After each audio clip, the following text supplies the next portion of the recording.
తెలంగాణలోని బాబు పాలనే కాంగ్రెస్ పార్టీ పక్కన పెట్టి వ్యక్తిగత ఎజెండా అమలు. అసలు వలస కాంగ్రెస్గా చీలిపోయిన అధికార పార్టీ ఆర్థిక శాఖపై సీఎంకు మినహా మరెవరి అజమాయిషీ లేదు. బీజేపీ ఎంపీకి కేంద్ర మంత్రికి మాత్రమే పనులు అవుతున్నాయి. రహస్య సర్వేలో ఆరోపణలు వెల్లడి. ఏపీ నుంచి లోకేష్ సిగ్నల్ ఇస్తే కదులుతున్న తెలంగాణ సీఎంఓ. కాంగ్రెస్ ఎమ్మెల్యేలు డీసీసీల గోప్య వేదికల్లో సంచలన ఆరోపణలు. రాష్ట్రంలో పేరుకు కాంగ్రెస్ ప్రభుత్వం ఉన్న చంద్రబాబు పాలన నడుస్తున్నదని, తెలంగాణ సీఎంఓ ప్రత్యామ్నాయ అధికార కేంద్రంగా మారిందని కొంతమంది వ్యక్తులే పెత్తనం చెలాయిస్తున్నారంటూ కాంగ్రెస్ ఎమ్మెల్యేల అధిష్టానానికి వచ్చిన ఫీడ్బ్యాక్లో భాగంగా సంచలన ఆరోపణలు చేసినట్టు తెలిసింది. పార్టీ విధానాలు, మేనిఫెస్టో, శాసనసభాపక్ష నిర్ణయాల కంటే వ్యక్తిగత రాజకీయ ఎజెండాకే ప్రాధాన్యత దక్కుతున్నదని తెలంగాణ కాంగ్రెస్ ఇప్పుడు అసలు కాంగ్రెస్ వలస కాంగ్రెస్గా చీలిపోయిందని పేర్కొన్నట్టు సమాచారం. కాంగ్రెస్ అధిష్టానం అయితే దీనికి సంబంధించి అంటే ఇక్కడ బాబు పాలన కొనసాగుతుంది. లోకేష్ ఆదేశాల మేరకు అయితే చంద్రబాబు కొడుకునటువంటి లోకేష్ ఆదేశాల మేరకే అలా పరిపాలన కొనసాగుతున్నది అంటూ కూడా ఇక్కడ నమస్తే తెలంగాణ తెలుస్తూ ఉంది. అలాగే ఆపరేషన్ ఫీడ్బ్యాక్లో తెలంగాణ ప్రభుత్వ పనితీరు, ముఖ్యమంత్రి నాయకత్వ శైలి, పార్టీ పరిస్థితులపై ఎమ్మెల్యేల నుంచి ఊహించని స్థాయిలో ప్రతికూల స్పందన వచ్చినట్లు విశ్వసనీయంగా తెలిసింది. ఏఐసీకి ఇచ్చిన గోప్య నివేదికల్లో పలువురు లిఖితపూర్వకంగా తీవ్ర అసంతృప్తి వ్యక్తం చేసినట్టు సమాచారం. ఆపరేషన్ ఫీడ్బ్యాక్లో భాగంగా ఏఐసీసీ కార్యదర్శి సచిన్ సావంత్, రాష్ట్ర వ్యవహారాల ఇన్ఛార్జ్ మీనాక్షి నటరాజన్ను ప్రజాప్రతినిధులు అభిప్రాయాలను సేకరిస్తున్నారనే ప్రచారం జరుగుతున్న సంగతి తెలిసిందే. ఒకవేళ ప్రశ్నాపత్రంలో నమోదు చేయలేని అంశాలు ఉంటే వాటికి ప్రత్యేకంగా లిఖితపూర్వకంగా ఇవ్వవచ్చని వారు సూచించినట్టు సమాచారం. దీంతో పలువురు ఎమ్మెల్యేలు, డీసీసీలు ప్రభుత్వ పనితీరు, ముఖ్యమంత్రి నాయకత్వం, సీఎంఓ వ్యవహార శైలి, అధికార కేంద్రీకరణ, నిధుల కేటాయింపు, పార్టీ ప్రభుత్వం మధ్య సమన్వయ లోపాలు, అధికార యంత్రాంగం పనితీరు ఇక్కడ తదితర అంశాలపై ఫిర్యాదులు రాసిన అందజేస్తున్నట్లు కాంగ్రెస్ వర్గాలు తెలిపాయి. ఊహించని ఫిర్యాదుతో ఏఐసీసీ కార్యదర్శి సచిన్ సావంత్ ఆశ్చర్యపోయారని, ఈ నెల 18 తర్వాత కూడా తాను అందుబాటులో ఉంటానని, ఫిర్యాదులకు సంబంధించి సమగ్ర వివరాలతో రావాలని ప్రజాప్రతినిధులకు, డీసీసీలకు సూచించినట్టు సమాచారం. ఇక్కడ ఏం జరుగుతూ ఉందంటే ఇది పాత కాంగ్రెస్ కాదు, ఇది వలస కాంగ్రెస్.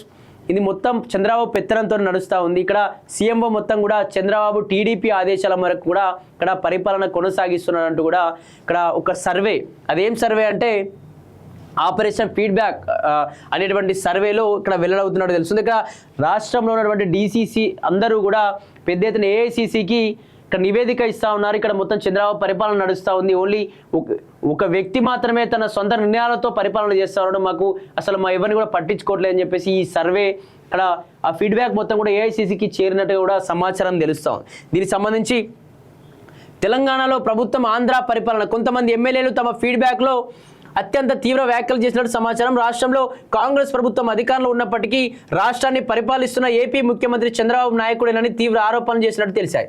నారా లోకేష్ ఆంధ్రప్రదేశ్లో ఉండి సిగ్నల్ ఇస్తే తెలంగాణ సీఎంఓలో యాక్షన్ జరుగుతున్నదని పలువురు ఎమ్మెల్యేలు ఆరోపించారట. తెలంగాణ ప్రయోజనాలు కాంగ్రెస్ సిద్ధాంతాల కంటే ఏపీ రాజకీయ ఆలోచనలకే ప్రాధాన్యం లభిస్తుందని వారు ఆవేదన వ్యక్తం చేసినట్టు సమాచారం. చంద్రబాబు మీద కొట్లాడిన తాము మళ్ళీ ఆయన పాలన కిందనే పనిచేయాలంటే ఇబ్బందిగా ఉన్నదని అధిష్టానానికి గోడు వెళ్లబేసుకున్నట్టు తెలిసింది. ఈ అంశాలు మౌఖిక ఫిర్యాదులుగా గుర్తించారా లేకపోతే లిఖితపూర్వకంగా రాసి ఇస్తారని సచిన్ సావంత్ అడగగా లిఖితపూర్వకంగా రాసించినట్టు తెలిసింది. పార్టీ కాదు, వ్యక్తిగత ఎజెండా. ప్రభుత్వ నిర్ణయాల్లో కాంగ్రెస్ పార్టీ తీర్మానాలు, ఎన్నికల హామీలు, ఎమ్మెల్యేల అభిప్రాయాల కంటే వ్యక్తిగత రాజకీయ అభిప్రాయాలకే ప్రాధాన్యత ఇస్తున్నారని పలువురు ఎమ్మెల్యేలు అభిప్రాయపడుతున్నారట.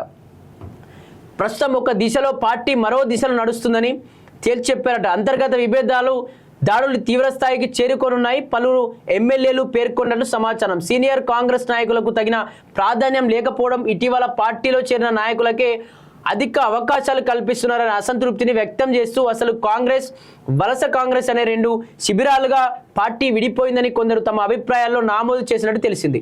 సీఎంను మార్చాలని సూచన.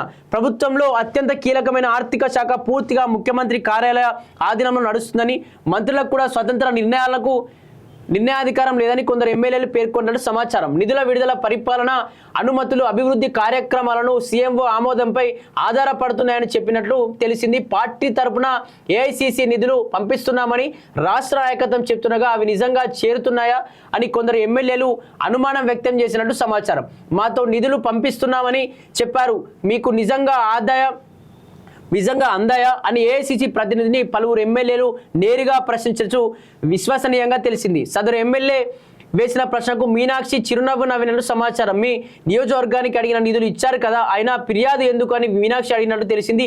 దీనికి ఒక ఎమ్మెల్యే స్పందిస్తూ నాడు నిధులు ఇచ్చారనే మాట అబద్ధం అని పేర్కొన్నట్టు తెలిసింది. పార్టీ బలోపేతం కోసం ఏం చేద్దామని ఆమె ప్రశ్నించగా సీఎంను మార్చాలని సదరు ఎమ్మెల్యే సూచించినట్టు తెలిసింది. దీనిని మౌలిక ఫిర్యాదుగా తీసుకోవాలా లేకపోతే లిఖితపూర్వకంగా ఇస్తారా అని ఏఐసిసి ప్రతినిధులు అడగగా సదరు ఎమ్మెల్యే లిఖితపూర్వకంగా రాసిస్తామని చెప్పి రాసిచ్చినట్టు విశ్వసనీయంగా తెలిసింది. నిజంగా ఇక్కడ తెలుపుకుంటుంది అంటే పాత ప్లస్ వర్సెస్ కొత్త కాంగ్రెస్గా ఇక్కడ నడుస్తున్నట్టుగా తెలుస్తుంది. అంటే వ్యక్తిగత నిర్ణయాలు మాత్రమే రేవంత్ రెడ్డి తీసుకుంటా ఉన్నాడు. ఇతను తీసుకునేటువంటి నిర్ణయాలన్నీ కూడా చంద్రబాబు కనుసైగల్లో చంద్రబాబు కొడుకున్నటువంటి లోకేష్ ఆదేశాలతో మాత్రమే ఇక్కడ పరిపాలన జరుగుతూ ఉంది. ఏ ఒక్క డీసీసీ అధ్యక్షుడు కావచ్చు, ఏ ఒక్క కాంగ్రెస్ ఎమ్మెల్యేలను కూడా ఏ ఒక్క శాఖలో పని ఎవరిని చేయనించట్లేదు. అందరూ సైలెంట్గా కూర్చోవడం, వాళ్ళ శాఖల పనులు, ఎమ్మెల్యేల పనులు మొత్తం కూడా డైరెక్ట్గా సీఎం వాళ్ళే చేసుకుంటా ఉన్నారు. మరి ఎందుకు మేము ఉండి అని చెప్పేసి మీనాక్షి నటరాజన్ తెలంగాణ ఇన్ఛార్జ్ అయినటువంటి ఏఐసిసి తెలంగాణ ఇన్ఛార్జ్ అయినటువంటి నటరాజన్ గారికి లిఖితపూర్వకంగా ఒక ఎమ్మెల్యే ఎవరో తెలియదు కానీ ఆ ఎమ్మెల్యే డైరెక్ట్ లిఖితపూర్వకంగా రాసి ఇస్తామని చెప్పేసి చెప్పినట్టుగా తెలుస్తోంది. అక్కడ ఎమ్మెల్యేను మీనాక్షి నటరాజన్ క్వశ్చన్ చేసిందట. ఏమని అంటే మీ నియోజకవర్గానికి కూడా నిధులు ఇచ్చామని చెప్పేసి ఇక్కడ రేవంత్ సర్కార్ చెప్తా ఉంది కదా. అంటే లేదు, నాకు నిధులు ఇచ్చినట్టు రుజువులు ఇవ్వాలి, ఖచ్చితంగా రుజువులు ఎటువంటి నిధులు నా నియోజకవర్గానికి ఇవ్వలేదు అని చెప్పేసి నేను ఘంటాపదంగా చెప్తాను, దానికి సంబంధించి లిఖితపూర్వకంగా రాస్తాను. అంటే ఇటువంటి అన్ని పరిస్థితులు పోవాలంటే ఏం జరగాలి, ఏం మార్పులు జరగాలని చెప్పేసి ఆమె కోరగా సీఎం మార్పు జరిగితే మాత్రమే ఈ ప్రభుత్వంలో మార్పులు వస్తాయి, పాత కాంగ్రెస్ అమలు కావాలి ఇక్కడ అని చెప్పేసి ఇక్కడ చెప్పినట్టుగా తెలుస్తోంది. మరి ఏం జరుగుతుందో చూడాలి. ఈ ఆపరేషన్ ఫీడ్బ్యాక్లో నిజంగా రేవంత్ రెడ్డి జాబ్ ఊడిపోతుందా? మరి ఇప్పటికే కాంగ్రెస్లో పెద్ద ఎత్తున కూడా అటువంటి జరుగుతూ ఉన్నాయి. అసలు నిజంగా ఎందుకు అట్లాంటి పరిస్థితులు వస్తూ ఉన్నాయి, అసలు ఏం జరుగుతుందని చెప్పేసి చూడాలి అసలు మరి ఏం జరగబోతుందో అని.